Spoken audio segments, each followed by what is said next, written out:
34, 34, 34, 34 times guilty.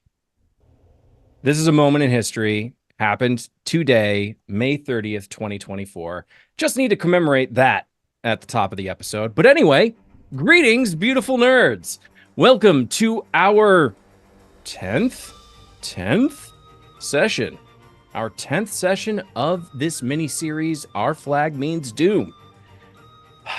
I am emotionally wrecked after last episode.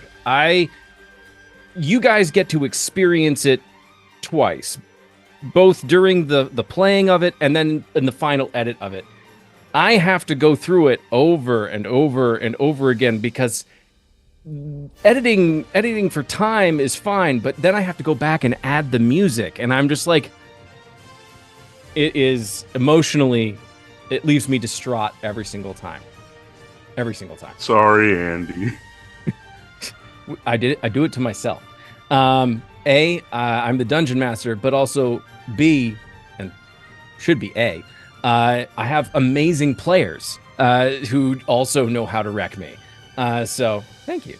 But who better to introduce themselves than our wonderful cast, starting with Captain Blanche. What is up, everybody? I am Farm Grown Nerd, or Kelsey. I'll be playing our favorite Captain Blanche, and that's about all I've got energy for tonight. I'm sorry. There you go. Brash Briggs. Hey, everybody, it's Andy, also known as ValveMax010. You can find me on TikTok, Instagram, Threads, and I'm returning to play First Mate Brash Briggs after a heartache of an episode. Hatch. Hello, Dork Lords. I am Seth. I am playing Hatch, the one-armed dragonborn blood hunter. And you can find me on TikTok at Noctopus and Instagram and Threads at Noct.topus. Pandora. Hello, darlings. 'Tis I, Pandora, necromancer extraordinaire. You won't catch Pandora doing this, but you'll catch Emma eating her feelings tonight with last night's episode. So, catch me nomming on some pizza. You can find me at emmermosco._VO. I want to say, like, I'm so thrilled to be back, but I'm also so fucking sad. Boy. And if I put on the waterproof mascara in case we all cry again, but TBD. And of course, as always, I am your friendly neighborhood dungeon master, Andy, aka Mr.DanDyDM, and I can be found on YouTube, Instagram, TikTok, and on all the other socials. If you happen to come across this episode and you're like, why is everybody so goddamn sad at the start? What the heck happened? Well, then I would advise you to go back to the very beginning, if not just the last episode, to see how the hell we got here. So yeah. Also, consider catching some of my other shows, The Survivors of Ashkelon and Shadows of Ashkelon. Those shows all take place within this shared universe, the universe of Odromia, and sometimes they influence each other. So definitely check those out as well. I do, of course, appreciate all of you who have liked and subscribed this far and for helping me grow this channel so that more people can enjoy this awesome cast and these amazing stories. And now that we have got our introductions out of the way, let us dive into our 10th episode of Our Flag Means Doom.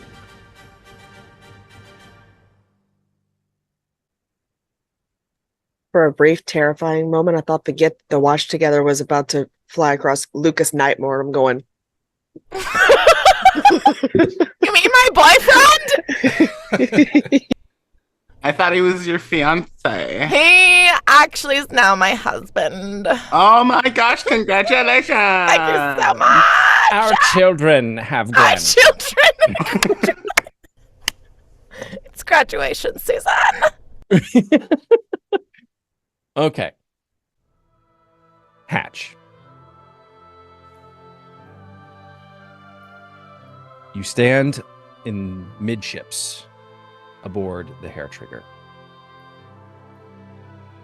The sea air filling your nostrils, but also added to that is the smell of smoke and also the smell of black powder burning.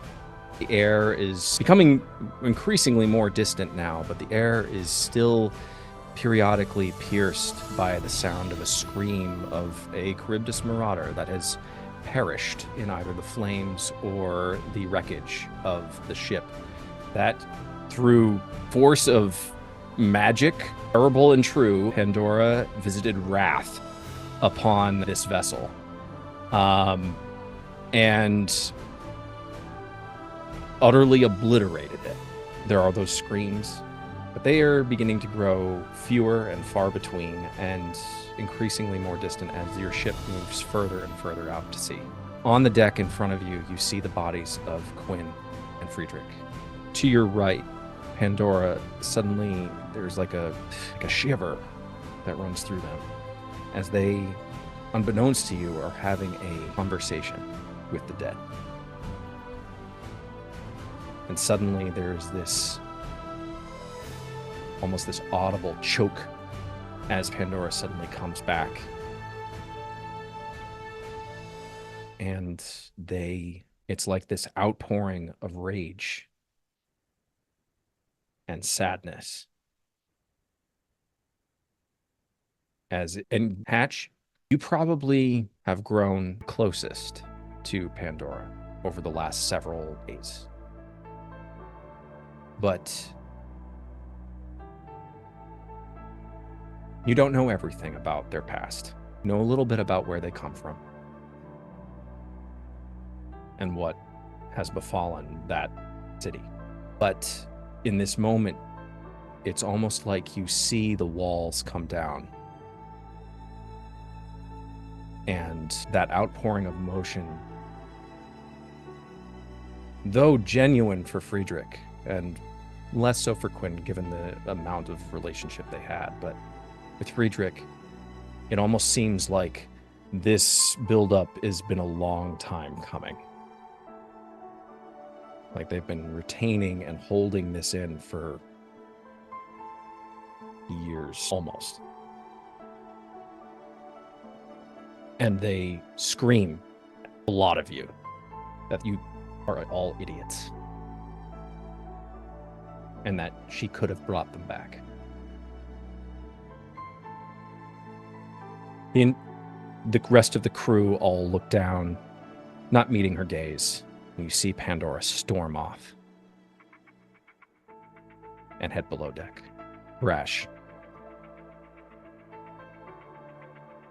This outburst from Pandora completely disrupts the song that you have begun to play and sing. And it's almost like this, like it is a beautiful song, haunting and sad. But it's almost like when somebody knocks the record player over and there's the sound like the disc or the record being scratched as the sound of the music is completely disrupted. Captain Blanche. Based off of what you said last session,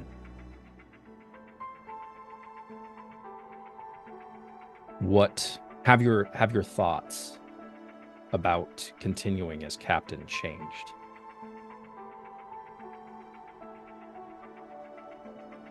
So as stated by you, you see two roads ahead. The possibility of departing entirely, leaving the ship, heading back to Purpley, possibly taking up the life of a cabbage farmer, much like your parents, forgoing the life of the more heroic and risk taker members of your family. Or, in this moment, making your first mate captain and continuing hoping that he will have you on board. I don't believe she'll be addressing that right this very moment, but by the following morning, after whatever all happens on deck, she would be pulling Brash into the captain's quarters and showing him the logs of everything and just whatever all she needs to hand over, maps. Okay. So that's what you, in your mind, have planned for potentially for the following day. Okay? Yep. Hatch, what, besides the words you uttered last session, which was stop taking things from us,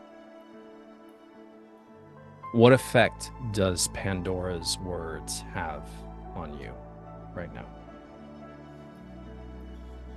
I think Hatch is ignoring Pandora right now. It's been well over an hour since the spell wore off. And seeing her say those things before storming off, it reminds him of what her policy is, that she always asks for consent from the dead before bringing them back. And all he can think of is, she never asked for mine. She changed my mind. But he obviously isn't saying any of that out loud. Brash.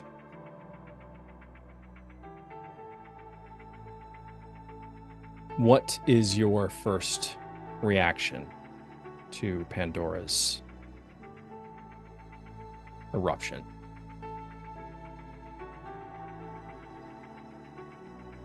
I think as he's watching her storm off, he won't go back to playing. Instead, he will just address the crew and go, all right, I know it's been a long night, but if we could all do a survey of the ship, see if anything's too badly damaged before we retire. Let's get some distance between us and that, and I'll point over my shoulder at the Crib, this Marauder ship that is sinking.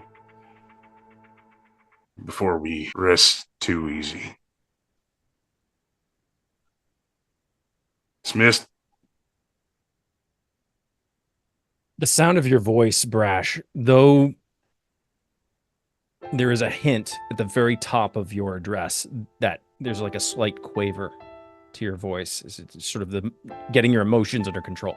And then suddenly the authority comes through and every crew member snaps to it. And it's this wake up moment where everyone suddenly has to take immediate inventory of everything that has happened within the last 20 minutes. And the fact that we aren't necessarily out of this yet. Yeah, we're not currently being attacked, but we don't know. Is the ship, is it going to float? We need to make sure that everything is, tacked down. Telkar is still looking really, really bad right now, as well as Sindir, the Furbolg. Telkar is the dwarven female who has multiple stab wounds all over their torso and just abdomen area. Sindir also. I was just going to say I still have a few first level spell slots, and okay. I have Healing Word. If I could burn those, 2 of each on them. Yes, to try and help. Yeah. Okay. I'm not going to make you roll because you're investing the time to do it. So I'm not going to make you roll. I'll just say you give them the full amount. You do these healing spells on them. Immediately, there is almost like a restoration, not only of their body but of their spirit in this moment. You feel sort of the light return to their eyes, and they feel this renewed sense of purpose. Whereas a split second ago, they weren't sure if they were going to be long for this world, given how much they were just bleeding out. You two woke. Go ahead. You two woke. Sindir just looks at you just very weakly and sort of raises himself up to his full height, and just sort of gives you the salute and nods and just says, "A queen for Friedrich." And he immediately, with Telkar, just immediately start to go towards the extreme ends of midships and begins to climb the rigging, heading up to the topsail to make sure that all of the sails are properly rigged, and there was no Take it steady. Don't push yourselves too hard. All of this, all of these crew, all the members of the crew are moving fairly quickly, trying to make sure that the ship is still like, wow, the word is escaping me. Not floatable, seaworthy. There we go. As they are doing that, you hear Grak's voice come from the hold. You lot might want to take a look at what's down here. I'll side-eye first mate briefly, and I'll give him a nod. I'll check it out. No, hold on. Let's just put a pin in that. You wait up here. I'll take Captain with me, and we'll check it out. Could I insight that real quick? You may. 6.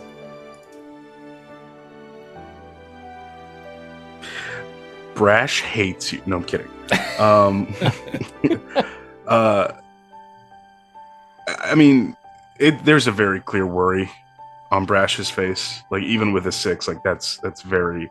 And the glances between your face and your arm are fairly frequent, or your once was arm are fairly frequent. Speaking of, is that arm leading out, or is it just kind of No. like a Dragon Ball Z stopped at the cut kind of? Love the reference. It You know what I mean. is almost like you never had one to begin with. Okay, so there's just flesh. It's just like a mound there, basically. Yeah. Okay. I'll kind of look at Brash a little incredulously. Like, first mate, you have to let me help. Hatch, you've helped more than I've ever thought I could ask. Now just rest. Or help up here. Hatch will acquiesce. He'll hang back, but I'm clearly unhappy with that. Thank you. Captain? Yeah, I'm coming. Okay. And I will start heading towards the stairs. You make it all the way down to the deck, or to the hold, and you see Grak with a lantern just sort of illuminating the area where you first saw Lady Rihanna and Shiv. It would appear, based off of what you can see in front of you, that they, or at least Shiv was, in the process of tripping a fuse to several crates or cases of black powder. Which, if that is the case, and it doesn't look like it was finished, the job was not finished, which means that even though it was at great cost to both Hatch and Brash, you did save the crew by just being there and stopping Shiv from actually lighting anything. Brash just sort of looks at you, Brash, and is just like, well, ain't that a lucky thing? This would have blown us all to 9 hells and back again. Yeah, well, now it's ours to use. Help me, well, y'all fingers might be steadier than mine, so maybe I just won't fuck this up and I'll see where else I can help. But do you think you have this under control?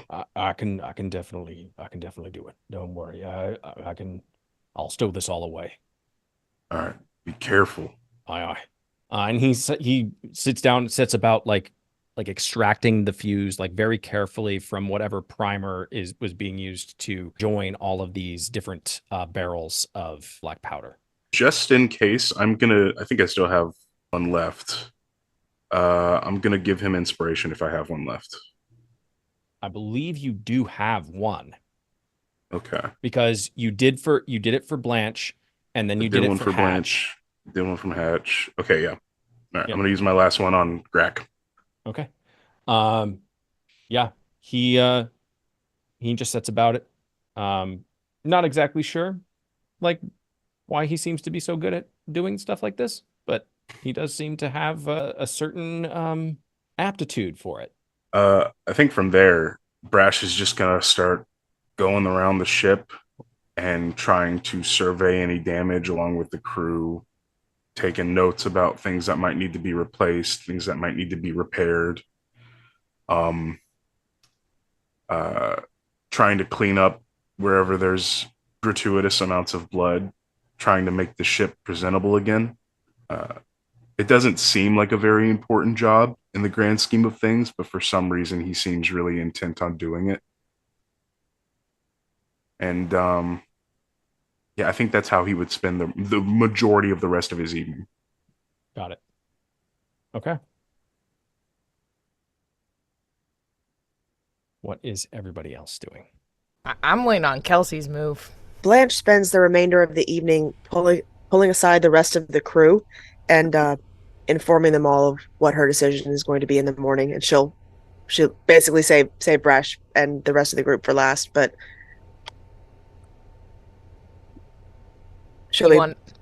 I'll do that. Converse, you want to do?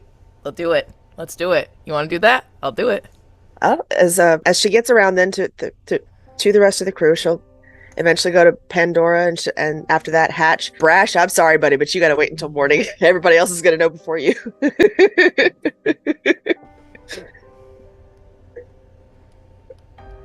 Pandora, do you have a minute to talk, do you think?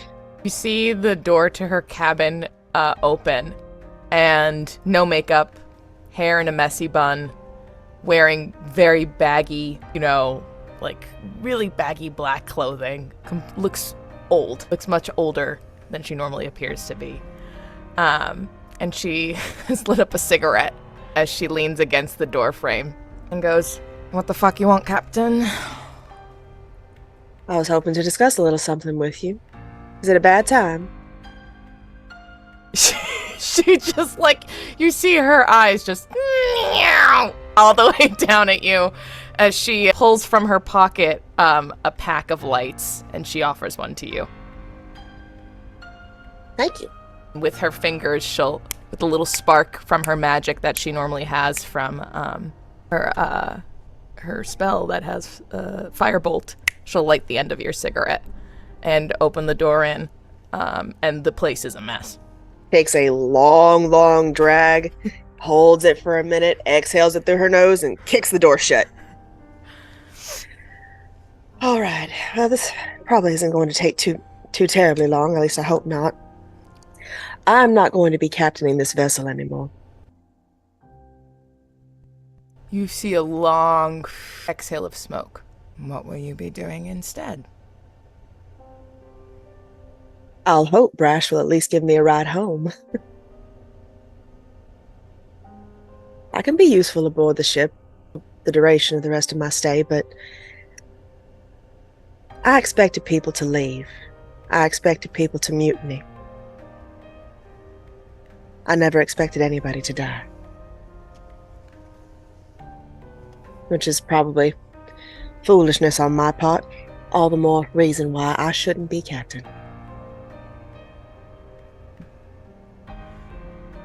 Taps ashes on the side of the table. There's no ashtray. It's going all over the place. Yeah, Blanche is just doing this number on the floor. Exactly. Fuck this shit. They're done. They're Fucking rude.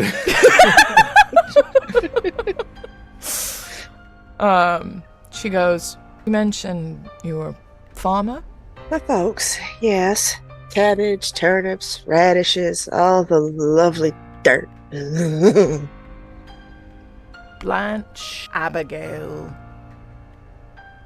Josephine, Clarice, something, Foret. Fuck all that garbage. What is it? The dirt farmer. That seems... Fascinating, isn't it? Kind of makes the bile rise just imagining it.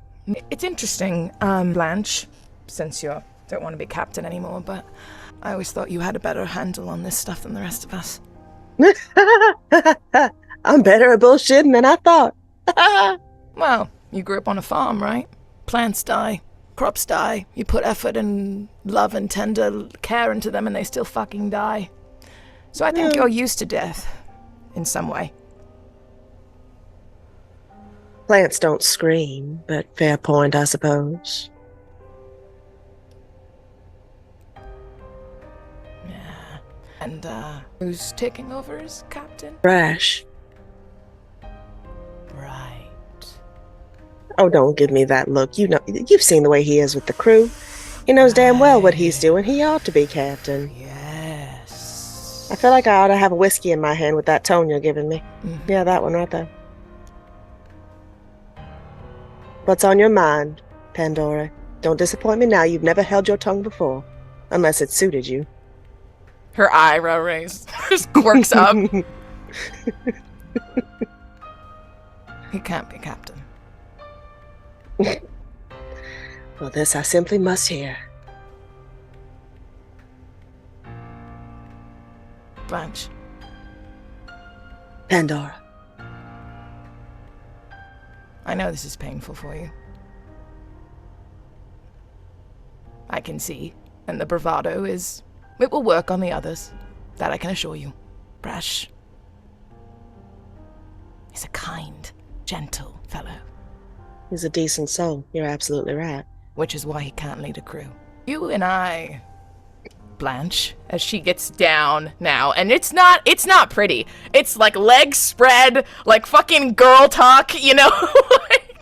like there is nothing elegant in the way she sits. Actually, I have pizza here. She brings out some food and starts eating it while she talks to you and offers it. Cause fuck it, we're eating our feelings on today's stream. Use it. Use it with my giant Props. diet soda bottle. Props. Also, I would just very quickly, if there are any artists watching this scene in particular, if Pandora could like be trying to get on Blanche's level, but it is always impossible given how She's like lying on her stomach. She's lying on her stomach, just eating a piece of pizza, just like Brash.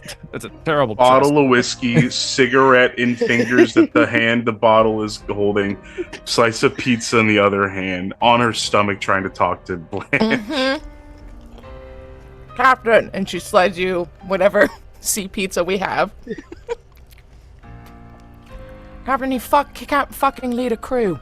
You and I, and she bang, bang, bang, bang, bang, bangs the floor with the butt of her hand. I think meant with the pizza. There's a grease stain on the deck now. Yeah, swiping the dirt onto the pizza. You and I. And she taps the side of your head gently, making sure not to get ash on you with the cigarette. We think different. You know? We do. Oh. And we need a mind like that to run a fucking crew.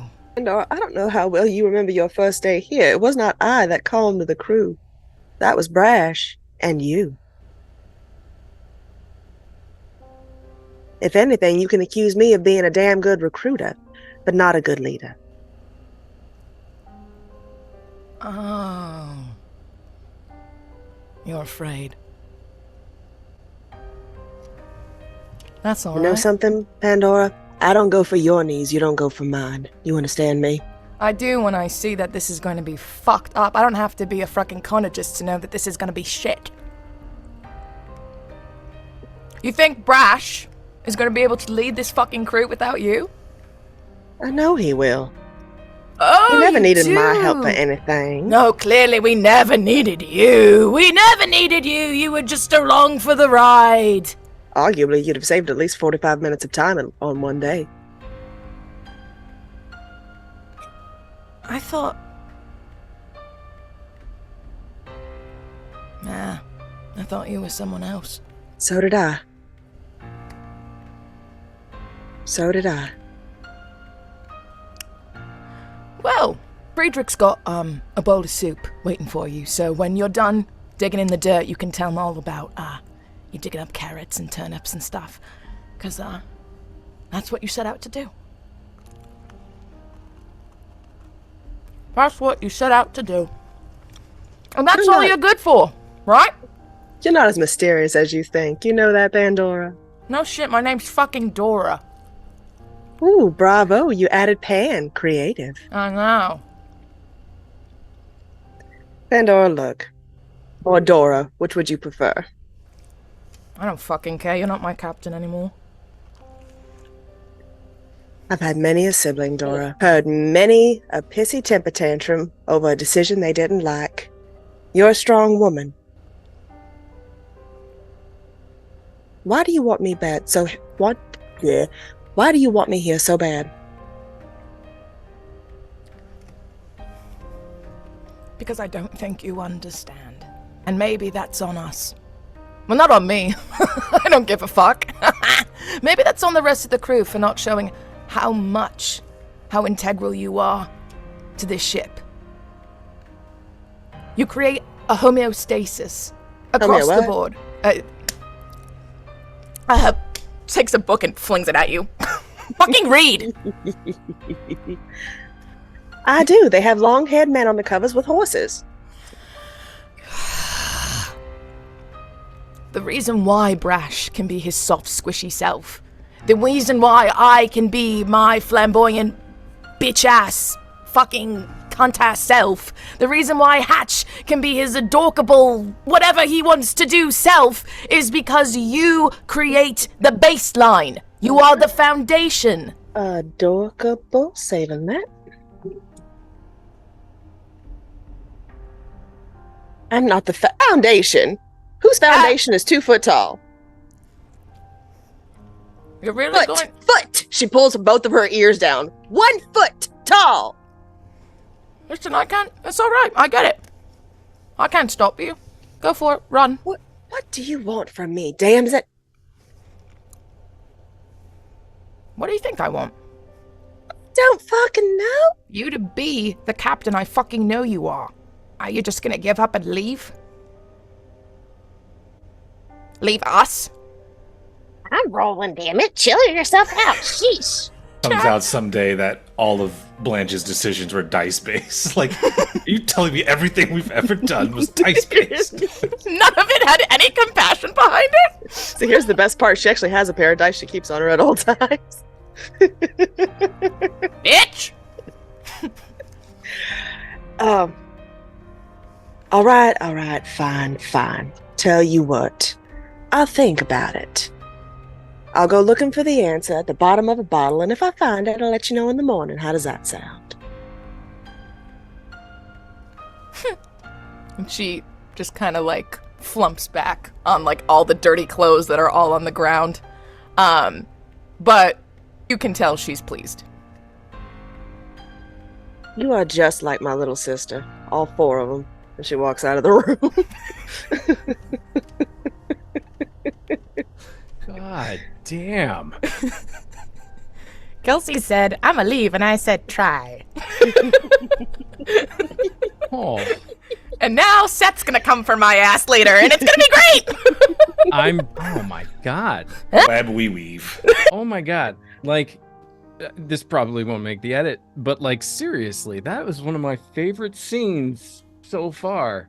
It's because it comes from 2 people who like interact, but like don't also. Like, we haven't had this like moment, this like weird maternal, but also sister, like bitch slap moment. There have been moments in the show where they just get each other. Girl thing. It's a girl thing, and we can't fucking lose that!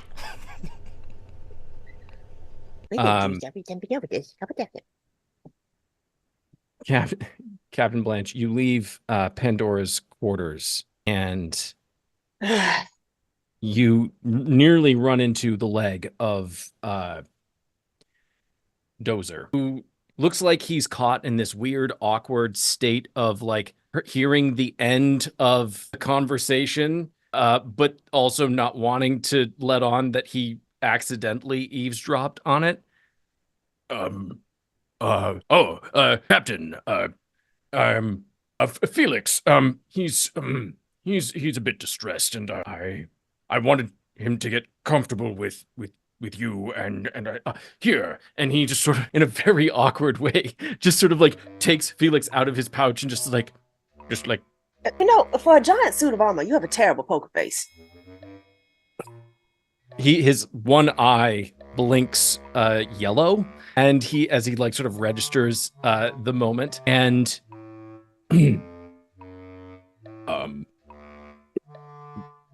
I would just like you to know that despite everything that has occurred, I think that I value you as a captain of this vessel, and I would, that is all I will say about that. And he about faces and walks away. And at that point, coming from the shadows, actually, give me a perception check. Oh dear. Is Shiv. Don't say that. Why would you speak that evil over me? What did I ever do to you, damn it? That's a 6. Captain Blanche, it's sort of the awkwardness of the moment with Dozer that sort of it captures your mind and sort of tickles you in a really funny way. How just immense this person or this being is, but yet how gentle they are in sort of how they address you, and also how they seem to care for Felix, even though they look to be, if you had just looked at them from across the street, you would have assumed that they were there to commit murders upon people. But they appear to be an incredibly gentle soul. This distracts you, so that you are not fully aware of Draquelle standing right next to you. Aesthetic does not match the vibe. Captain. Oh, sorry. I assumed to. Listen, I know this crew has been through a lot, and I know that everyone is processing things in their own time, but I might be able to help with that. I don't know that you trust me at all. I've given you no reason to trust Nor me, distrust either, in all fairness.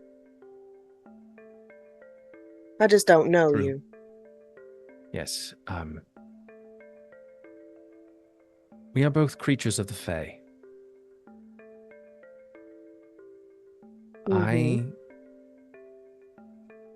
I'm very much coming to terms with the fact that for many years I was fighting for the wrong side. I thought I knew what I was trying to accomplish, what goals I was trying to achieve in righting certain wrongs or fighting for justice in certain ways. Somewhere along the way, I lost my way. Hatch knows a great deal about that, as he was one of the souls caught in my wake. Did you make him a werewolf? Actually, that is new information. I had nothing to do with that. I'll be honest, surprised me as much as it probably surprised you. But the bag he carries,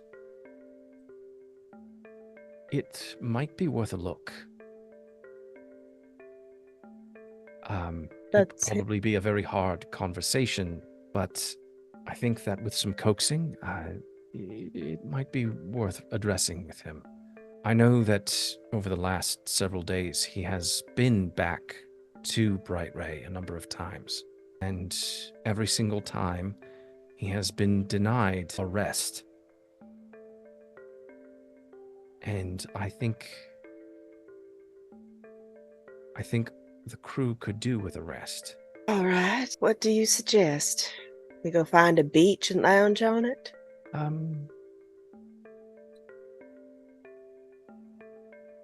Not quite.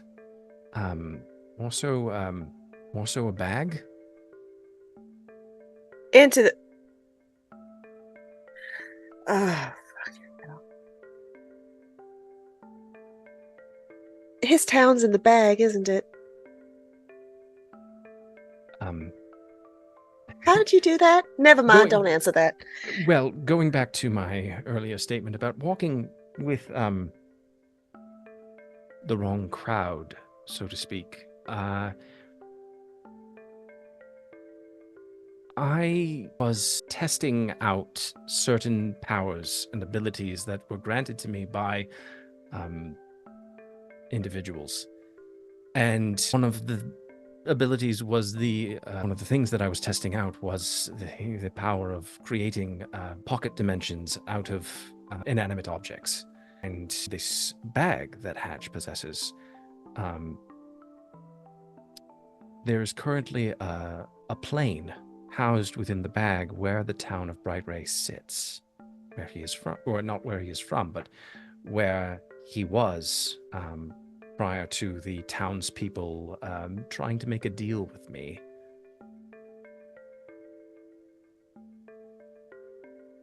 I will say that it was a failed experiment on my part, but I think that it might be worth exploring.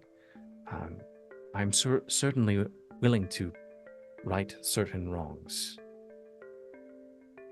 if you think Hatch is amenable to that.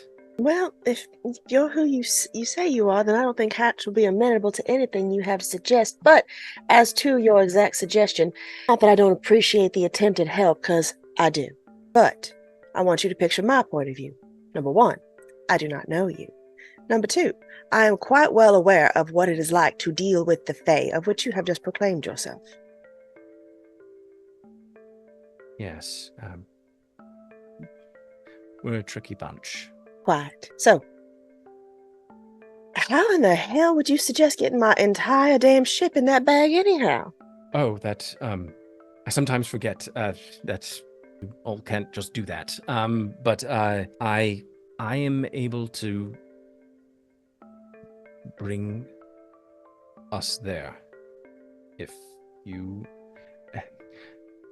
Yes. Ask for consent. Do that, yes. If you are willing, I'm able to do that for you.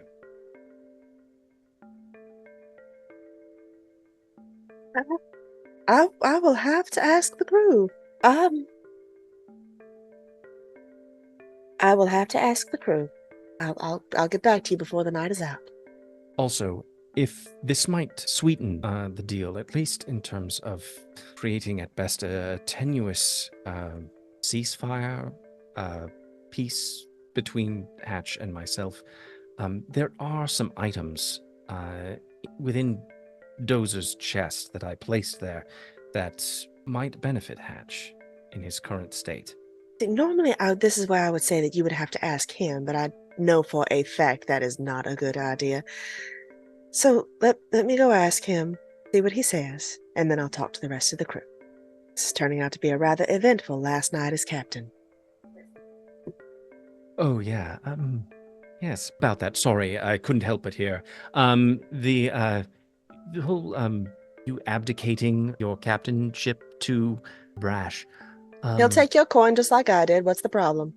Oh, no, I'm just all for it. I think it's a terrific idea. He seems very able somebody and with some suited sense. to the task, and he seems to be intelligent and has a good head on his shoulders, and also, seems like a good fellow. Mm-hmm. He's starting to sound like Pandora. Huh. Interesting. Indeed. She just gives her this deadpan look and turns and walks no, I'm done with this conversation.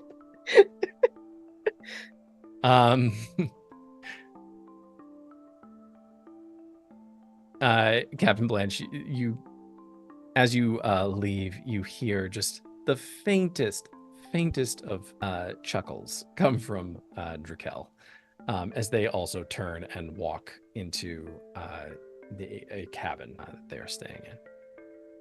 She's just shaking her head to herself, walking the whole way back up the deck. Why is everybody all of a sudden so interested in me sticking around? Mutiny just 2 weeks ago. What the fuck is happening? Who are we going to mutiny against if you leave? It's a valid point. It's a valid point. Oh We'll my just follow god! you back to town. You to your- obviously didn't consider that. We're going to mutiny your farm. Who we gonna yell at, Mom? Who we gonna yell at? Oh my god. Oh. Several hours go by. Captain Blanche, I'm assuming you make your rounds with all the other members of the crew, just letting them know that you are considering certain plans. After talking to Pandora, I will inform them to not be surprised if Brash is announced captain tomorrow morning. Okay. I rolled 50-50. Don't look at me like that. As you have these conversations, there are some surprises with the crew. It seems like a pretty even split. None of them seem thrilled by you leaving behind captaincy of the Haretrigger. LeMagley seems like very perturbed by it, and not for the reason you would think. They're just like, I mean, our ship is called the Haretrigger. You're the captain. I'm sorry. I know that you're not a hare, but you're a heron gone. I'm sorry. Like, what are we supposed to do? Rename the ship? It's just a ton of extra work, Captain. We were just now beginning to have a reputation as the crew of the Haretrigger. Like, that we're supposed to be having songs written about us, and now you're deciding to rebrand? I'm sorry, this is... Obviously, I'll go along with whatever you have planned, but... this is very tedious. It's a consideration. I'm sorry. I'm just in a bit of a mood. I'm sorry. I apologize. You're in a bit of a mood. You make your way through the crew. There is one moment where you almost knock on the cabin that was Friedrich's. And then you remember that cabin is empty. Yep. She stares at that door for a couple of minutes. At this point, after having made your rounds, it is time for something of a funeral for both Quinn and Friedrich.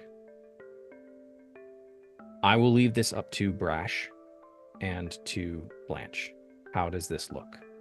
I'd say typically it's captain that gives the final rites. Oh, y'all want me to stand up and say something? Okay. It's a standard at sea funeral. There's a plank that has been affixed to either side of the railing. Both of them wrapped up in linen cloth. We're out in the middle of the ocean. So she stands up on the rail and just, well, I was planning this nonsense for morning, but everybody's already here. Tonight we are saying goodbye to two of some of the best crewmates I think I've ever shared. And I know that doesn't mean a lot coming from me. None of y'all know me very long or really know much about me. But this should not have happened. This did not need to happen. And had I been stronger and put my foot down and say what to do, it didn't need to happen at all. So tonight, we'll say goodbye to Quinn, and we'll say goodbye to Friedrich. And in the morning, you all will have new orders to follow. And she'll look at Brash. Under Captain Briggs. And then she'll learn to look at LeMagley and rebrand it whatever the hell he wants to. What? What? You heard me. Captain, what are you talking about? Don't call me that. Let's just get these two buried. If you want to discuss it afterwards, we can. There's like such a conflicted look on his face because like he wants desperately to respect this. Like, this is about Quinn and Friedrich in this moment, but like the bomb that was just dropped on him is it's like a visible like Brash, I can't lift these planks myself. and he will just kind of walk over and he'll help lift those planks up and over the railing. And when he turns back around and has to look at the crew, you see him start breathing really heavy. I'm sorry. And then he will immediately leave and start heading for his quarters.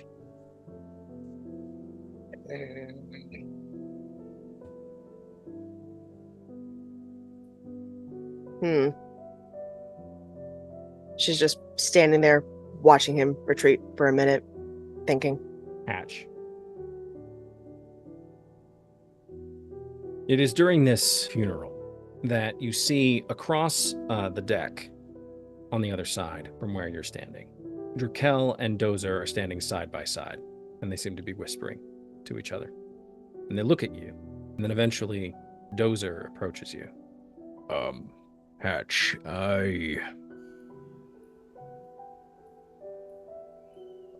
Draquelle has made me more aware of the history that occurred, or that is between the two of you. And I was wondering if we could have a conversation. There is a very visible discomfort on Hatch's face and his body language. But even a child would know not to start anything given the current circumstances. So I just kind of grip my belt tightly and go, very well. Oops, come over here to where we'll talk about the thing. Just over this way, though, because I like to talk over here in this one particular area of the ship. Add me. It's a dumb joke. It's a dumb reference for the last episode where Brash was talking. Oh, yeah. And it was like, let's this walk is- over I here was this like, way. what is happening, is- sweet child? You're convincing me less and less the more words you say. Yes, You had me stand from the here, beginning. right next to the railing. Right Promise here. nothing Just stand bad right will there. Just 2 inches to the left. I will follow half a pace behind him.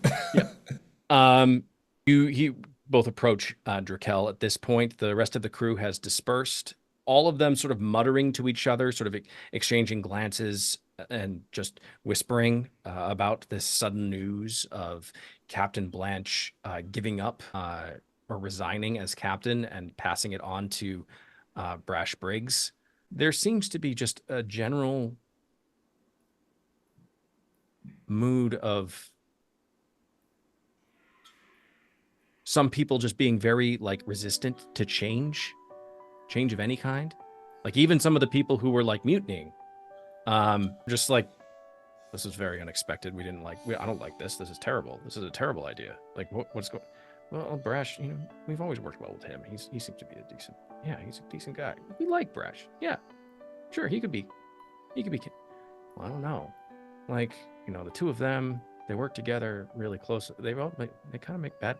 Do they make bad decisions all the time? Is that really just Captain Blanche, or is it also Brad? We've never really gotten a chance to. Dozer, was there something you wanted to talk about? And those you sort of like hear these whispers sort of like muddle about. Dozer brings you over to Draquelle, and she just sort of regards you. Master Hatch, I know you don't think well of me. In fact, I know you probably hate me. Given your current state. I know that your place within this predicament, and she gestures at the bag, has kept you in a state of limbo. And you have not been able to grow or develop past a point. I believe I can fix that. But first, let us fix this. And she gestures at your arm. or the lack of one. Dozer, if you'd be so kind, and she gestures at Dozer's chest. And you see Dozer just, and he opens up his chest. There is the thing that you witnessed before. Actually, you didn't witness this. It was Brash. It was Brash and Blanche that witnessed this. But you witness as he opens this cavity in its chest. There seems to be at the very back of it this blue cylinder glowing. Almost looks like a source of power. Almost. It does look like a source of power. Something that you've never seen before. Also contained within are a series of items that it would appear that belong to Draquelle. Some scrolls and these rings, these small rings about this size that she withdraws. Thank you, Dozer. She closes up the hatch, Dozer's chest. From the scrolls, she begins to unravel, and she comes over to your arm and says, "Yes, ask for consent. May I touch you? Hatch, may I touch you?" I take a half a step back. What is this? What are you doing? This is a way. This is not a perfect fix. I can't, given how you lost it, I cannot bring your arm back. But there is a spell contained within this scroll that comes from another world. It is a combination of both arcane and an ancient science that I think would benefit you. Benefit me. Right. Or at least And what'll this your current cost? state. What'll this cost me? Half my life? My firstborn? What do you want in exchange for it? Want to kill one of the crew? Hatch, an older me would have probably asked for something. Maybe your soul, your memories, your service. With me as your patron. But that would not serve you well right now. I don't ask anything. In fact, I have spoken to I'm sorry. Not Captain anymore. I don't even know. Does Blanche have a rank? I don't. Dozer, we might want to look into that. Also remind Brash that we're supposed to be going somewhere. I spoke to Blanche earlier, and she hasn't gotten a chance to speak to you about it. But I am able and willing to fix things to do with not only you, but with the town of Brightray. And What do you mean fix? I could find a way of not having you anymore within that bag.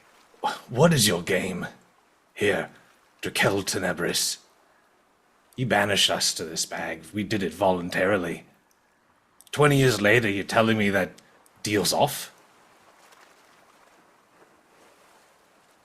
20 years ago, I was experimenting. I was trying. You go to college to experiment. When you are dealing with other people's lives, there's no experimentation.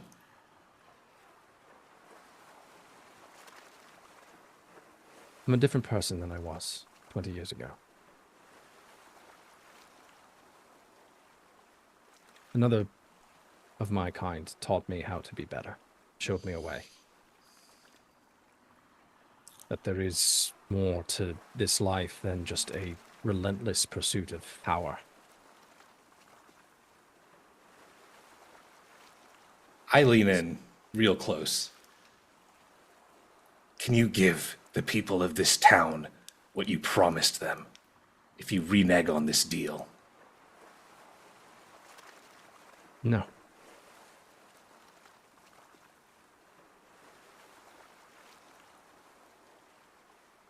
we are done here. I lean back. To be clear, promise was for 1,000 years of prosperity. Don't tell me what the rewards for the deal were. It's all I've been able to think about.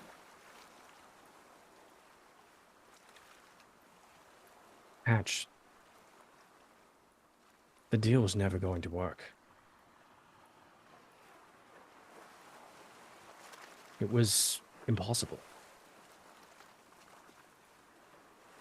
It was a lesson. It was a stupid lesson, but they could never attain 1,000 years of prosperity just by locking themselves up in a bag. That's madness. And I know I promised them the sky and the sun and everything in between, but their journey and their progress is what they make of it within this plane of existence. They will never achieve any degree of success or prosperity locked away in that pocket dimension. And neither will you.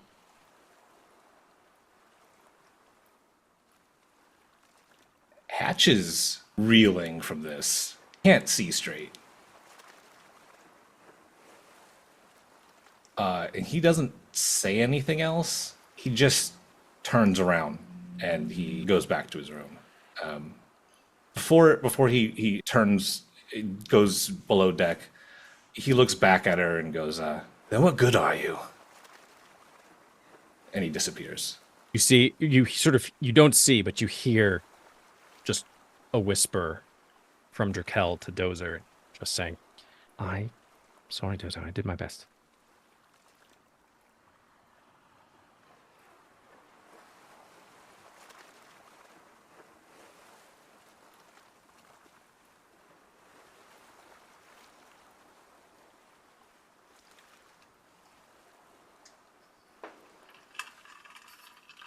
We will go to Brash and Blanche for a conversation. For a conversation. Blanche wouldn't have immediately followed him. She'd have given him a moment of space and then gone to knock on the door. It's a little difficult to tell to not tell who it is, because there's only so many people that knock 2 feet from the floor. Come in, Captain. I'm gonna fight for this. All right. Opens the door. When you walk in, you see him sitting on his bed holding the tusk horn.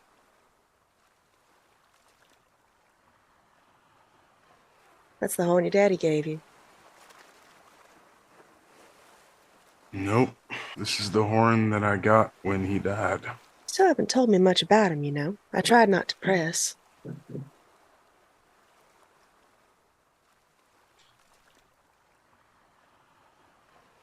Kim, you can't do this. Completely avoiding that question, by the way. What, start a conversation about your pop? Why not? No, you know what I'm talking about. All right? Look, I am flattered. I am appreciative. Don't get me wrong. These past few years have been more teaching than I could ever imagine, but I am in no way, shape, or form a captain of this crew. Not yet. Fresh, you lead this crew more than I do. I need more time, all right? I'm nowhere near where I need to be. I still got to get more experience under my belt. I'm not... And he cuts off that sentence. He does not finish that sentence. There is no amount of preparedness that you're ever going to feel. Did you think I felt prepared when I bought this hump? This heap? More prepared than I am. Oh, wow. If there's one thing you could have stood to learn a little bit better, it was how to bullshit. Because I promise you, that's all I do all day, every day, sugar. It's another thing I need to learn then. Brash, who talks down the crew when I'm pissing them off? Who gives out every order on deck every minute of every damn day? You only needed about 3 months of learning terminology, and after that you took off beautifully. You never needed me. That's not what this is about. I'm not ready. What makes you say that? Because he would have solved this problem tonight. He would have put Shiv in the fucking dirt where he belongs. Brash, you can't I compare just yourself stood there to the and dead. You cannot compare yourself to the dead. Please don't. Blanche, when I first came on this ship, I did want to be captain one day when I knew I could handle it. But all this after Brecca, after this, I cannot look at that crew in the eye. Know that I'm responsible for whether they get back to shore alive. And confidently set sail as their captain. I cannot do it. Then how am I to feel after all of this death on my hands, under my watch, under my orders? I am no more or less fit than you. You, at least, they listen to.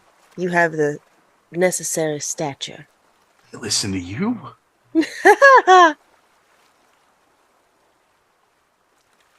They do. Blanche, What is everybody? a captain is a captain. In title, in name. There are times where, yeah, they get a little pissed at us. But they stay on the ship. There are times where we muck up some jobs and get ourselves in hotter water than we originally planned. But they haven't left you yet. I haven't left you yet. They will for sure leave if I'm in charge of the hair trigger. I'm begging you, please don't put me in charge of this ship. Brash, you are not the only one that cannot set sail on this ship anymore with any kind of confidence. You are not the only one who is terrified to death. Look at me! As she stands up to your knee, ears fully folded downwards. Really look at me! I tried to run downstairs to help you and Hatch. I tried to run. I couldn't. I wasn't fast enough. That damn Faye was. It was her that ran down there to help you, not me. It was Pandora that fought to protect the deck, not me.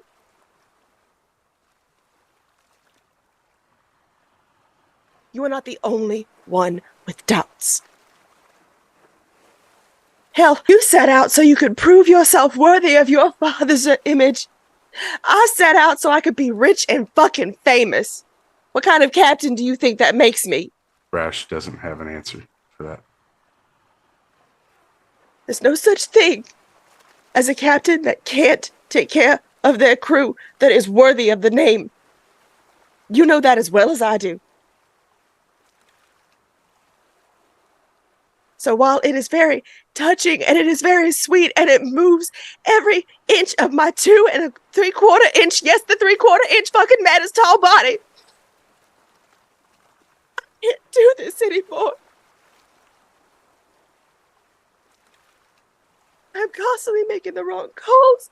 I am constantly terrified of getting anybody else hurt.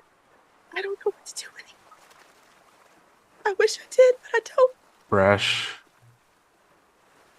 this is probably the first time Brash has seen Blanche like this ever. And as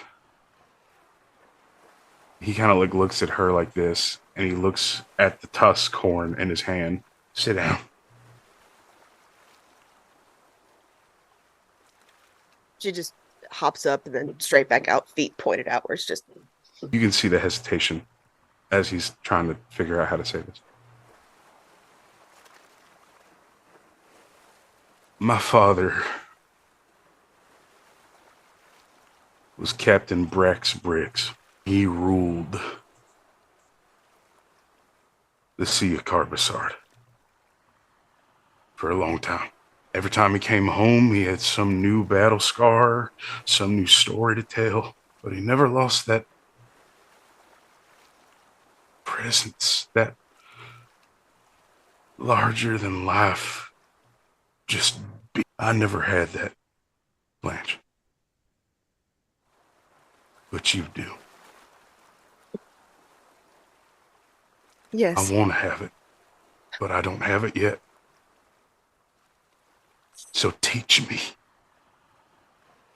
And then on that day, you can pass the reins, and I promise I will lead this ship well. But I'm not ready. Together we can do this. But I can't do this without you. Together. Together. Stands up, dusts herself off, holds a hand out as high as she can. He'll carefully take it in his big old elephant paw. When did you get more convincing than me? That shit's not fair. I didn't teach you that. I'm not trying to be convincing, Captain. I'm just Take the compliment, Brash. laying it on the line. Yes, ma'am. All right, well. You know something? My grandmother used to always tell me that funerals were just the most dour of circumstances. She much preferred celebrations of life. How does that sound? Maybe in the morning. Well, no, not right now. It's too damn late. Okay, yeah. I was gonna say it's gotta be midnight or We've 1. all had a harrowing day. It's a good one, Captain. I don't know if I'd say a good day, but yeah, it's No, I certainly meant been long. Was that not a joke? Hmm? Heroin? Oh, I'm doing it on accident now.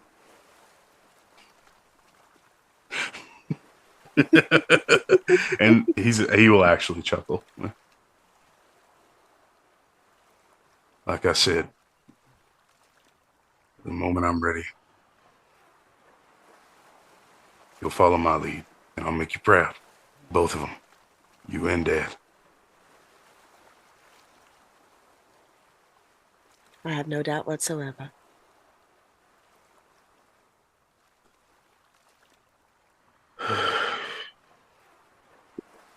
Well, best rest up for the night then. I don't know about you, but this is more emotions than I'm used to expressing in a single day. Is an understatement. Mm-hmm.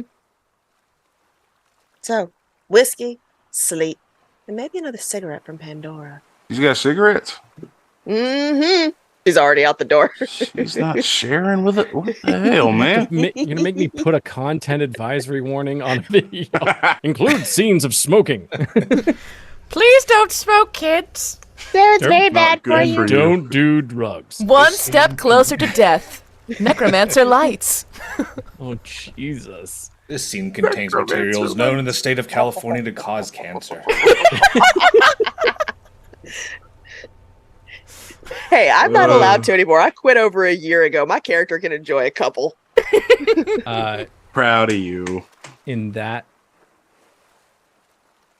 to end that moment, we will take a break. You're back. The emotional damage that is occurring in this episode, I thought we were like, I knew we were going to discuss some things, but like, goddamn. Anyway, Hatch, I'm assuming you went back to your room. Yes, I'm on my way back to my room.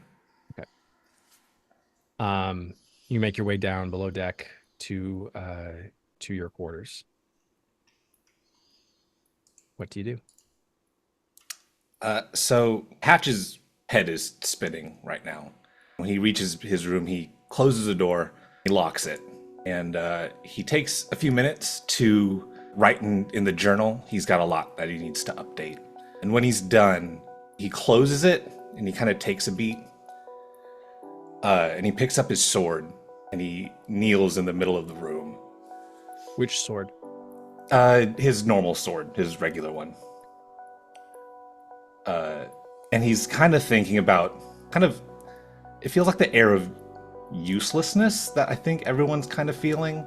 Like we should have been able to stop this. We should have been able to prevent this. What are we supposed to do now? And it's starting to really affect him too. And he's thinking about the 3 times now that he's died. He presses the tip of the sword against his chest. And he kind of has this thought to himself of like, maybe the next one will do better. And he presses it in a little bit and he kind of draws blood. And he also starts to think about, the misunderstanding at the dock when we were trying to tell the quartermaster the name of our ship. And, chasing down Captain Blanche in the red light district. And, our little theft/shopping spree night before we left. And he tries to will himself to do this thing. But after a while, I think he just tosses the sword on the ground and he kind of like drops onto the bed. And then he looks over at the journal and he picks it up and he leaves his room and he goes to Draquelle's quarters. He knocks on the door. Or if she's there, wherever Draquelle is. Okay. I open the door and I go in. How long has it been since? Just a few minutes now, right? However long it has taken you to update your journal. So maybe like half an hour. Yeah. Okay. Mind if I talk to you briefly? She gestures. She's sitting on the bed or on the cot, and there's like a stool that's like directly opposite her. I take a seat and I take out the journal and I open it up and there's a bunch of scribbles and drawings of people, the crew, names and places, and just general notes that might be useful. And I kind of flip to the back and I take out some drawings of people we haven't seen yet. And I toss one of them at her and I go, this guy, halfling, name's Benedict. I take out another drawing. This is his wife, Mazira. They are the closest things in this world that I have to a mother and father. The nicest folks I've ever met. They're my neighbors. I take out another drawing. And this is their son, Iman. Just a little kid. One day, Iman was playing in the street, spooked a horse, kicked him. He died. Benedict and Mazira were heartbroken. To this day, they still are. And they voted in favor of taking on the challenge that you set forth for them. They weren't in it for glory, vast riches and wealth, 1,000 years of prosperity. All they wanted to do was make enough money so they could move somewhere where they wouldn't have to wake up and grieve every day. If you can promise me that when you return the village back to wherever it was, that you will help them out, then I'll consider us square.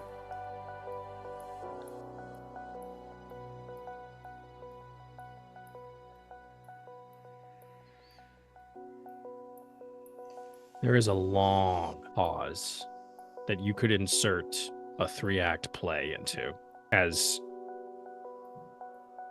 Draquelle, sort of her eyes sort of wide, sort of assessing you and then fully comprehending the gravity of the moment and of your words. There are 100 stories like this in Bright Ray. These are just the ones that you find most deserving. I'm one person. A single person can only help so many. I'm not even asking you to help all of them. Just these two. If I were wiser, I would say no. I can't promise anything. I don't wish to make a promise that I can't keep, but... There is a sort of desperation in Hatch's voice when he says this. Then fucking lie to me. Should we survive the next several days? And I do understand that is a big if. But if we survive the next several days, And if what I aim to do works,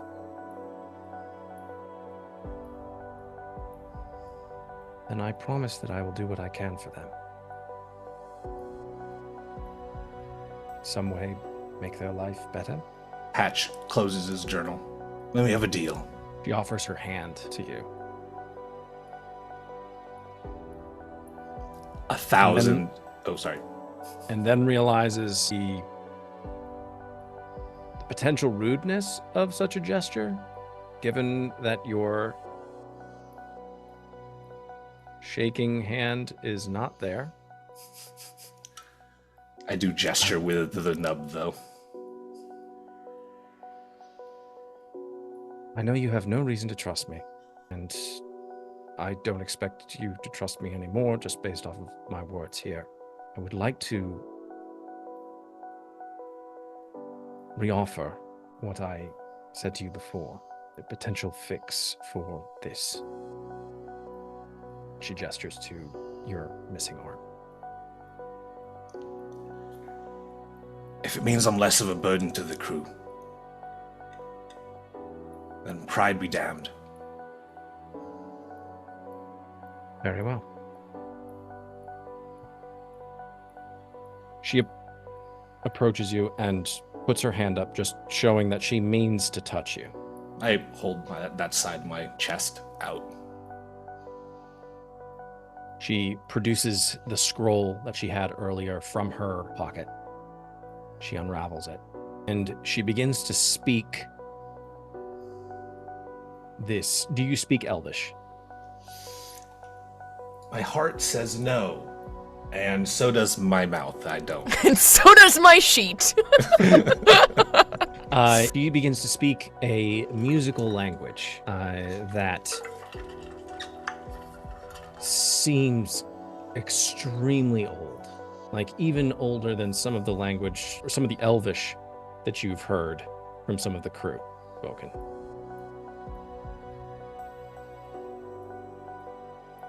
But as she unravels the scroll and begins to speak this language, suddenly the scroll begins to hover in the air, just above, just about chest height on you.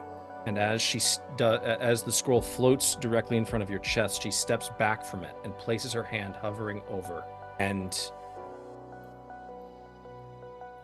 she unclasps the armor that she is wearing on her right side. The armor it's a pauldron and several armor pieces that are all connected. And as she unclasps them, they also begin to hover just off of the skin on her arms and shoulder. And then they move down the length of her arm and pass into the scroll. You begin to feel pain, Hatch. Blinding, white-hot pain. Suddenly, almost like liquid metal, suddenly begins to appear from the stub or the nub of where your shoulder is, and begins to fully join with the skin of your arm, or what remains of it. And suddenly, you begin to see this incredibly ornate and beautiful prosthetic of sorts. And you see as it begins, it's like watching a spell from Full Metal Alchemist Brotherhood. Suddenly all of these things just begin to sort of take shape on your arm. And it's a fully, looks to be adamantine arm that has all of these different movements. Like the hand itself is slightly larger, and you can almost manipulate your fingers in different ways that you would not be able to do with your normal clawed dragonborn hand. But at the very top of the shoulder, where the pauldron is sort of just melted into your skin, is a red ruby. You see this spell that Draquelle is giving to you. She is still saying the words, but it is almost leaving her breathless, like it is taking from her in this moment. And as she finishes it, she suddenly just almost faints onto the bed. She collapses, and the scroll burns and is consumed. I need you to check your inventory, Hatch. Ooh. My inventory? And if you haven't already, please refresh your character sheet if it isn't already there, and then equip the item that I have left for you there. Internet, Not me please. also refreshing. Being like, I want to see it! Let me see it! Holy shit. Winter Soldier. Let me see. I almost don't want to describe what it is. I just want people to eventually see. I want to find out in real time. Yeah. Don't you say a peep. Femme is my favorite show in the entire world. Same. Although Jujutsu Kaisen is definitely up there It's for up me there. as well. I'm rewatching Jujutsu Kaisen right now. Rip. I see so many clips. I just don't have the heart to watch it now. That and Spy X Family. Spy X Oh. Family. I will watch Wholesome. Spy Family. Wholesome. Absolutely. That's pretty So good. Is the movie out yet? I don't think In so. like, Already. I know, Oh, but really? like, can Was I already stream released. it somewhere and not have to go Oh, to it was theaters? released in theaters. Hatch is on the floor. He is writhing and like clutching the space where the metal arm is fused to his skin. Well, what in the hell is this?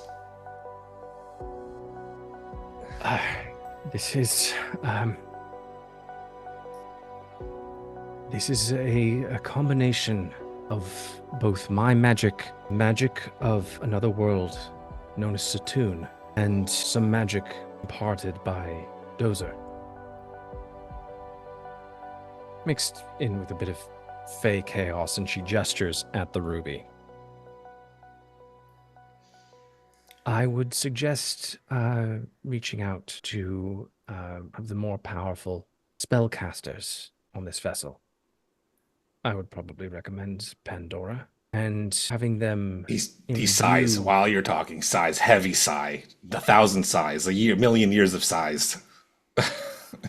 and having them imbue that gem with a spell that you would have at your disposal for at least one use. You're gonna I know what's gonna happen. I know what you're thinking is going to happen, but I might not happen. Surely there must be a more powerful spellcaster aboard than Pandora. This crew's very capable.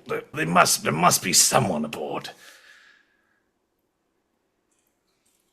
Sadly, Draquelle, do you not have a more powerful spell? Sadly, I am not able to give you what you want. I'm cut off from my home.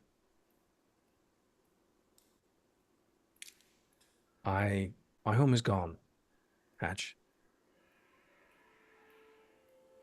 Feywild is ash, currently.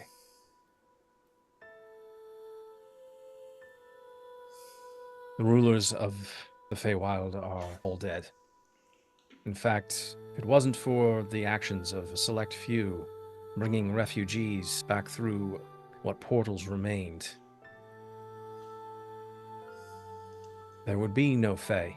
As far as I know, I'm only one of two, perhaps three cleric guardians left, and I'm technically excommunicado. I'm not even technically a full-fledged one anymore.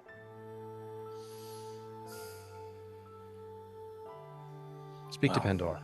Well, I say louder than she can say, speak to Pandora. There's anyone that relates to that. I kind of say this through gritted teeth a little bit. I know what it's like to lose a home. About that, what I was trying to say to you earlier is that I believe I might be able to fix the town of Bright Ray. I might be able to bring it back, or at least the people. I don't know about the whole village, at least not right now. I don't know if I am able to relocate them, the entire village and the people within it. But I might be able to set the people within it free and bring them out of your bag. And break whatever... break the spell that I put on it.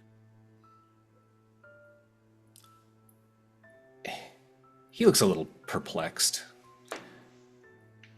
Out of curiosity, what would have happened if we did kill you?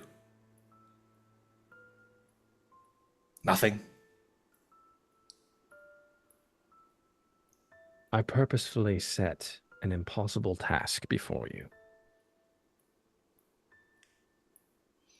The village elders were the ones who were fools. So there was never a pot of gold at the end of this rainbow, huh?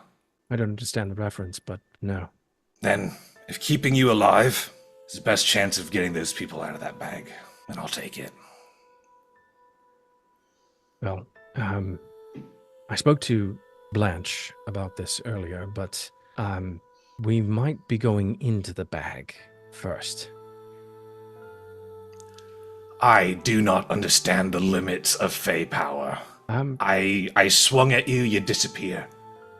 You put me into a giant bubble that I could not get out of. You put all my people in the bag. You can take all the people out of it. You can go in and out of the bag at will. You can't give them a shred of happiness. Fine, into the bag. We'll go in the bag. It'll be nice to be home briefly. Hatch is exasperated. There's a lot going on right now.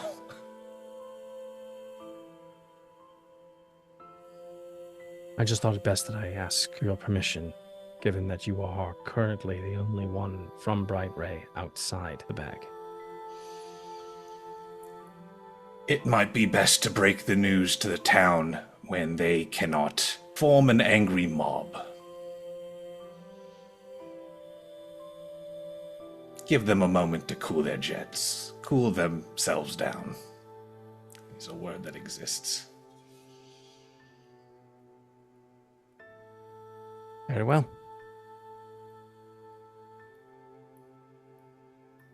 Anyway, good night.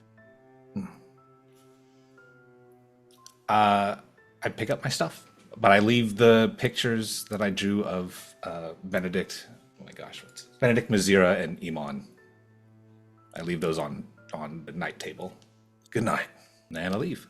The rest of the night he is spent either in restless slumber or in some mode of repair as the ship's crew works in shifts to make repairs as needed. There's nothing really you can do about the deck. The deck is burnt, but it is hardened by the burning. The other damage is fairly it's not altogether serious, as the ultimate plan of exploding your ship was never achieved. You all awaken the next day. The bell is being rung. Grack is ringing the bell, just calling everyone to their places on the ship.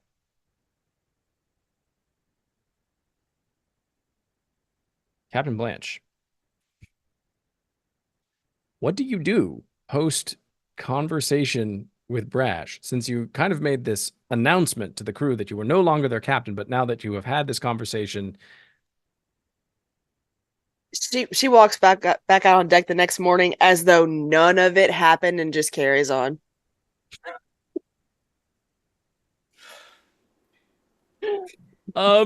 Business as usual. Come on, hop to. There is a very brief moment with Grill, the Kenku, who just looks at you slightly confused and then proceeds to just follow your orders, muttering, "You're the captain. You're the captain. You're the captain." The rest of the crew, for whatever reason, maybe it was just the newness of it and then everyone went to sleep, or maybe it was just the fact that, people were sort of unsure about the whole transfer of power. For some people, you just suddenly giving orders doesn't faze them at all. They just hop to it and they begin to do the work that they're being asked to do. Some people, there's a quizzical expression, like with Grill, but there is eventually just understanding. It's like, okay, maybe there's like a week, of transition. Maybe they were still planning. To anybody that gives her that look, she just looks at him and goes, "Oh, don't act like you've ever expected consistency from me. Come on now, do your damn job." They do so. At this point, the ship is fully underway. You are maintaining your course heading northward, correct? Yes. Unless, well, Brash, Brash, Yes, Captain. get your butt up here, please.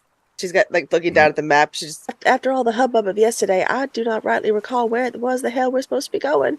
Somewhere near the Crystal Expanse. Also, nice job saying please. That's a first, so thank you for that. I said, please. I forget you did say please. In fact, No. Okay. Anyway, surprised me too. Yeah. Anyway, we're going towards the Crystal Expanse somewhere. I forget the exact location. That's something we're gonna ask Dozer and Draquelle about probably. So, are they awake or You do we see have to go Dozer wake them doesn't up? sleep. Dozer doesn't sleep. He is just standing in stasis mode by the mainmast. Hey, Dozer. You see the blue light flicker, and he suddenly shifts his stance. Yes, Master Briggs. Good morning. We could use your help with the exact locale of our navigation here. You mind coming up and helping us here? I would be happy to. He heads up to the top where you guys are by the helm. What is our current heading? Right now it's just northwest, but we may have to make that a little bit more precise. Yeah. Yeah. Well, it looks like we are parallel currently. Based off of my the position of the stars last night, and from what I'm able to gather was our speed, I believe we are just slightly south of Selamet. All right. So we're still closer to Cirrus Steer than Nimrion. We're supposed to be Looks headed like- for the Crystal Expanse. Yeah, that's gonna be far that way, and I'm gonna be like pointing like dead west, like straight across the sea. Mm-hmm. We'll probably resupply before we actually start that trek. It might be a long one. That is true. Stop off in Selamet and then resume course? I suppose so. I mean, if you want to try and go a little more northward, just to lose any potential extra tails that may have followed us. Fine idea, First Mate. Where would you suggest? Well, let me check here. Maps and places and maps. Checking my maps for places to go. Well,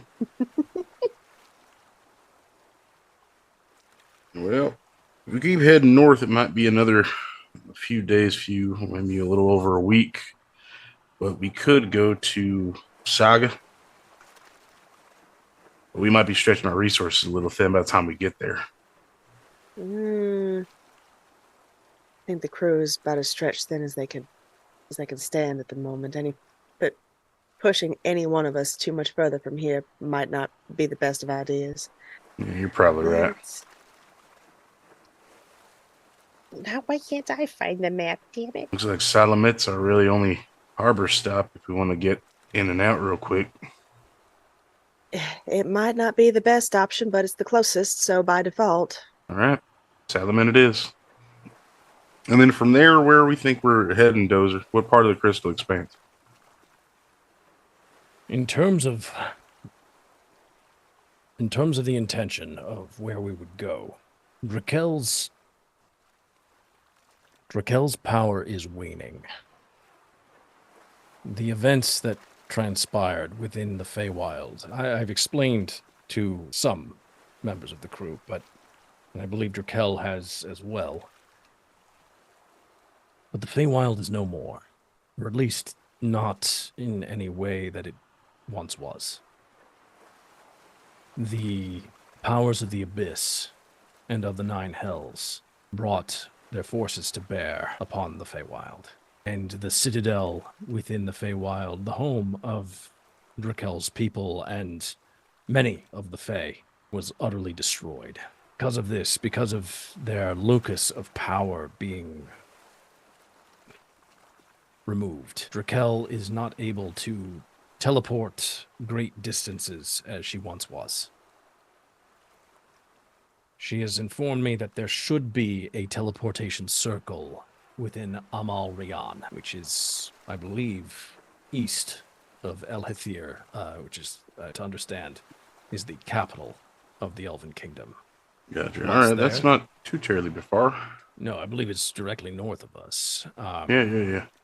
But once we arrive, Raquel and I will proceed to El Hethir via Amal Rian.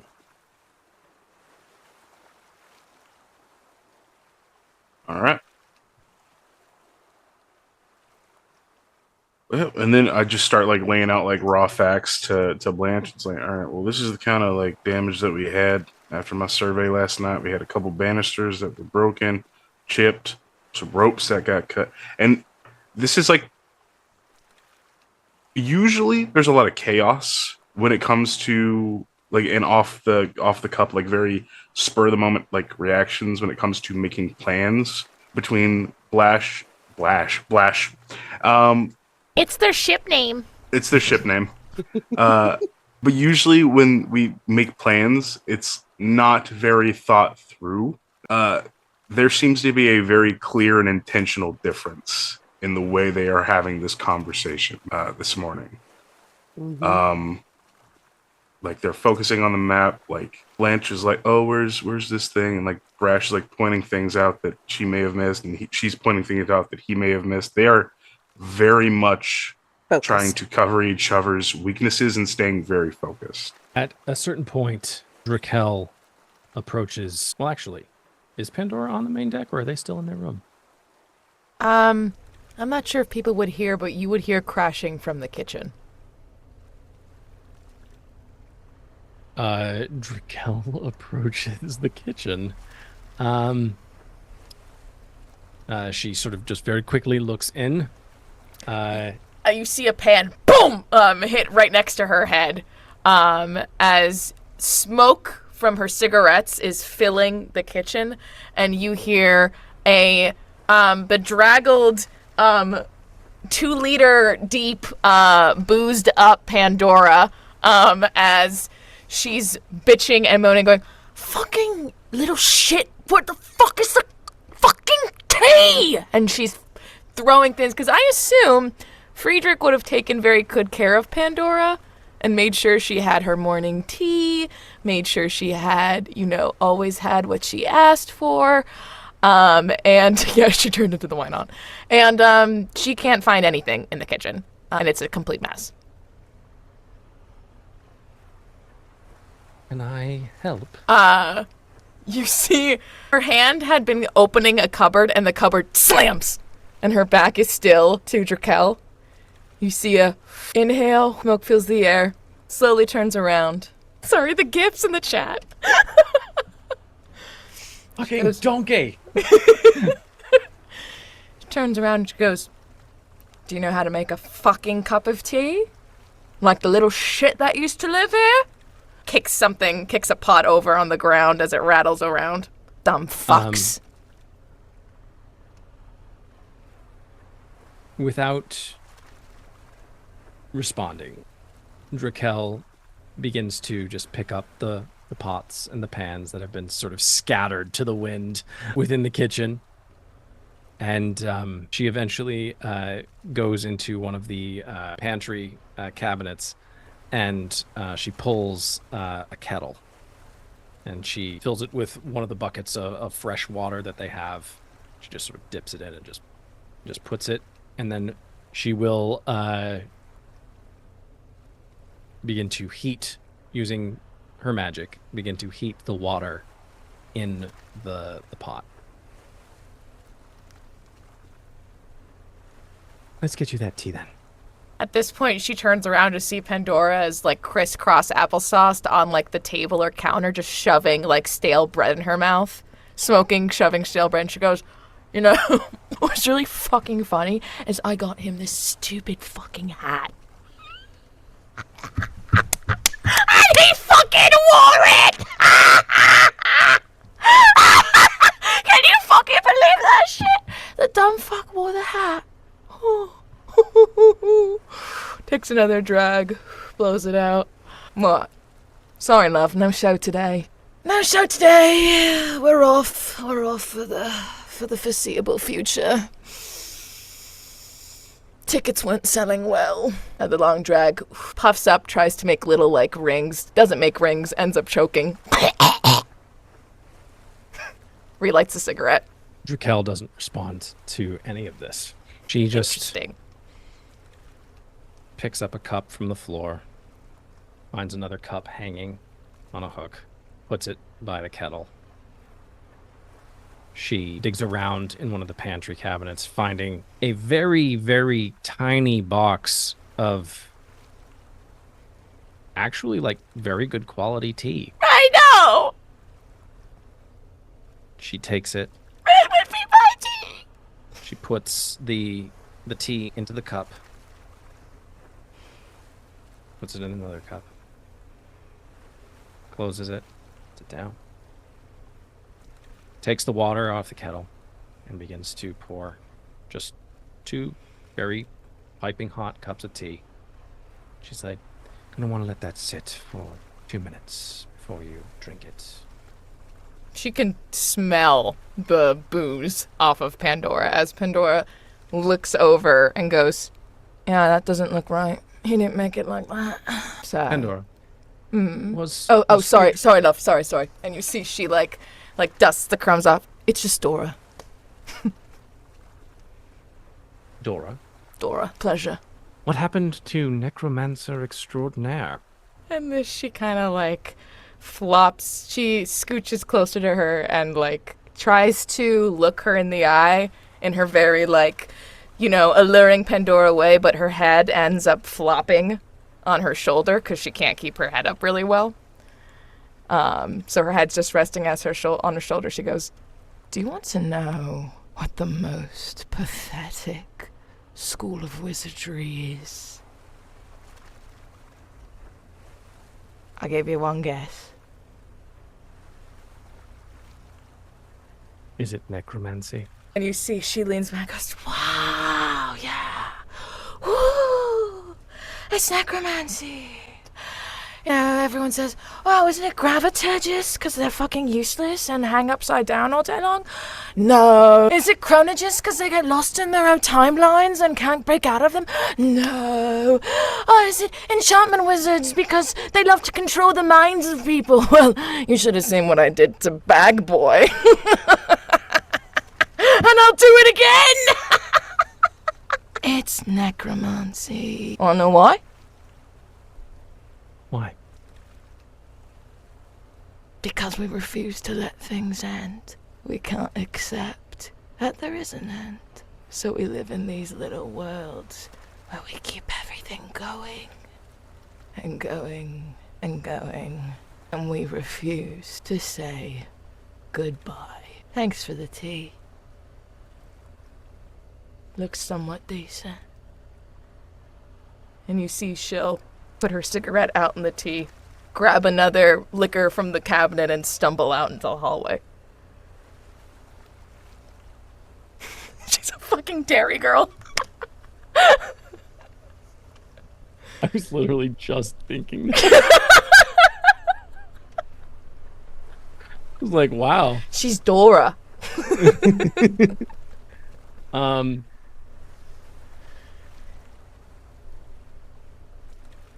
Draquelle isn't going to say anything to you. Probably for the best. She takes the tea with the cigarette put out in it, dumps it out, and leaves you with a lone cup of tea remaining. And she walks out.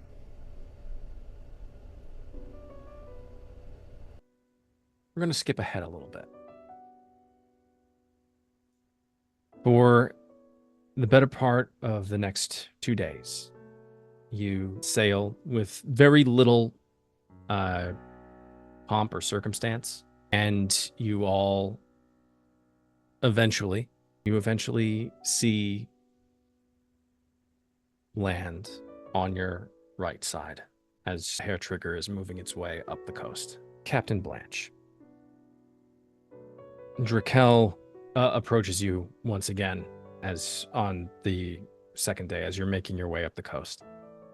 And she says, "Listen, Captain, I'm also still Captain. That's a welcome change of events, I think. That's very, very nice. I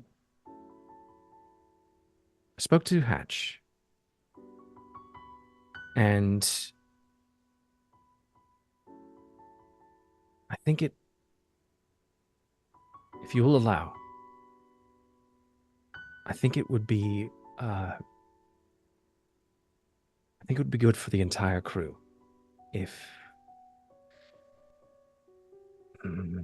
well, you know what? Excuse me, Master Hatch." She just calls to you. I make my way over. Short, sensible jog. Would you mind if I, and she gestures at the bag based off of what we spoke of earlier. Oh, right. A couple days ago. Yes. Sure. I take the bag off my belt. Captain, conversation on that day. Am I still able to As long as the ship can come with us and it's not just left floating out to its own devices on the open water. That's all I ask. A break sounds like something we could all use. Very well. She takes the bag in her now de-armored hand. She holds it up. Try to undo something I should never have done to begin with. Here goes nothing. And she opens up. Oh, go ahead. I was just going to say, like, as she gets started on all that, Blanche just turns around and goes, "All right, everybody, down the rabbit hole." Did we tell any of the other crew that we were doing this? What's that, Kim? No, No, we not. didn't. Everybody might want to hold on to something, maybe. She begins to open the bag, whispering. Does anyone, Captain Blanche, do you understand Elvish?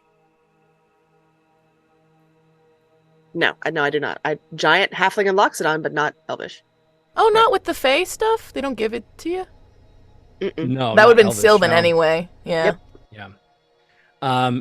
She begins to open the bag, and as the bag, the drawstrings come undone, the bag suddenly opens, but it doesn't stay.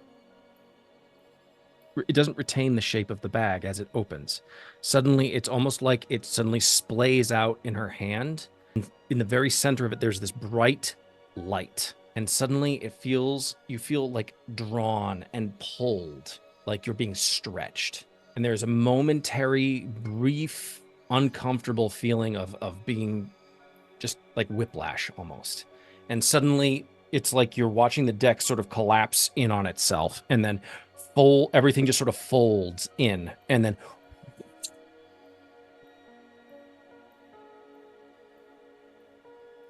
you all are no longer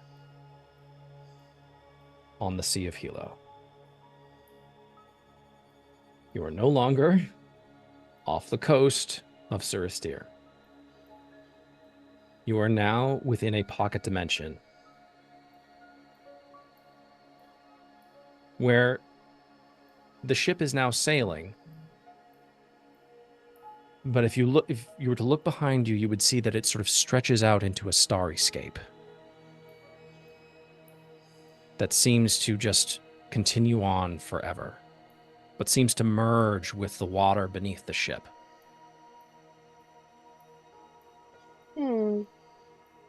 There better not be any eldritch horrors out in that. All right. Directly in front of the ship, approaching is the town of Bright Ray. And that is where we will leave it for tonight. Oh man. I want to go to Bright Ray. I really want to go to Bright Ray. Home.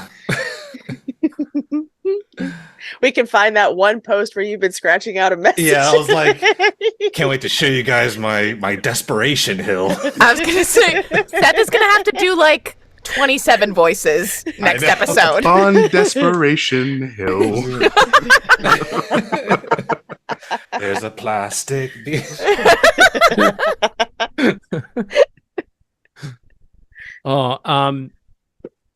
Seth, I'm gonna need you to have me, or I didn't need you to send me the races and names of all of the people, or at Oh least my some of god. the people that you created. So excited. Thank you all for watching. Please tune in next time to see whether or not we get a beach episode. Beach episode. It's entirely possible. But yes, welcome the crew of the Hair Trigger to the town of Bright Ray. We love you all. Thank you all for showing up. And we will see you next time. And may you roll nothing but nat 20s. Bye. Goodbye. Bye. Bye.